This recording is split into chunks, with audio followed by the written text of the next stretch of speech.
Motor නිෂ්පාදනයේ නවීන තාක්ෂණය උඩු යටිකර කරපු ග්ලෝබල් ලීඩර් ගැනවා දන්නවද? ලෝකේ පුදුම හතෙන් එකක් දකිද්දී මේ කොහෙද කියලා මම කියන්න ඕනේ නෑ. 2023 දී වාහන අපයන ආදායම විතරක් $1 බිලියන 88.4ක්. මේ ආදායමට හිමිකම් කියන්න දැනට චීනය මිලියන 30කට වඩා වාහන නිෂ්පාදනය කරලා තියෙනවා. මිලියන 30කට වඩා නිෂ්පාදනය කරපු ඒ වාහන වලට විතරක් නෙවෙයි. ලෝකයේ දැනට තියෙන සියලුම මාදිලේ වාහන වලට අදාළ අමතර කොටස් සියල්ලම චීනය විසින් නිෂ්පාදනය කරනවා. විශේෂත්වය ඕක නෙවෙයි.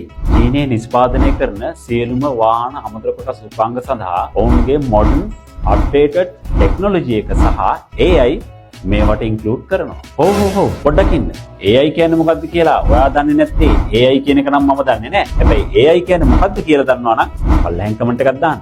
ඉතින් ලංකාව වගේ දියුණු වෙමින් පවතින රටක වාහනයක් පදින ඔයාට මොඩර්න් අප්ඩේටඩ් ටෙක්නොලොජි එක සහ AI EV ටෙක්නොලොජි එක සැබෑ ලෙස අත්විඳින්න අවස්ථාවක් ලබා දීමට තමයි Rhythm X Auto ආයතනය ලංකාවේ බිහි වෙන්නේ. Rhythm X Auto low cost and save time. දියුණු වෙන වෙරදරන ඔයාට කාලය කියන්නේ වගේ ධනය.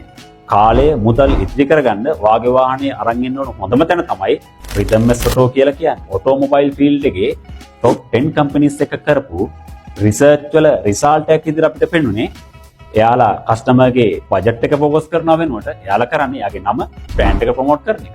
ලංකාවේ ඔටෝමොබයිල් ශේෂ්ත්‍රයේ බඩු අඩුවට දෙනවා කියලා කිව්වට එහෙම තැනක් වාට හම්බෙලා තියෙනවා. ඔය කාලෙත් අපරාධේ, සල්ලිත් අපරාධේ. ලංකාවේ ඇත්තටම අඩුම මිල අත්විඳින්න ඕන නම් ඔයාට Rhythm X Auto එකට ඇවිල්ලාම බලන්න ඕන. කවද්ද දෙන්නේ? කොහෙට දෙන්නේ? Rhythm X Auto Facebook, TikTok, YouTube අපිව ෆලෝ කරලා ලයික් කරලා තියාගන්න.